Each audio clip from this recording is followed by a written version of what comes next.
Mag-reset tayo ng BMW 735i 2023 model. Yan, dapat naka-ignition on siya.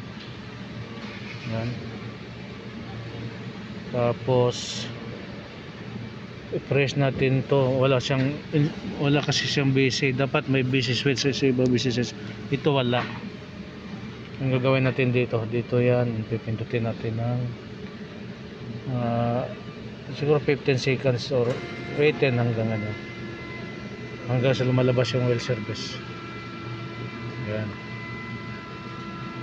3, 4, 5, 6, 7, 8, 9, 10, 11, 12, 13, 14, 15, 16, 17. Ayan, lumabas na siya. Magpipindutin naman siya natin mga 3 seconds. 1, 2, 3, release. Okay, another 3 seconds. 1, 2, 3. 1, 2, 3. Ayan. Yan na, reset in progress na siya. Yan, okay na, successful. Done.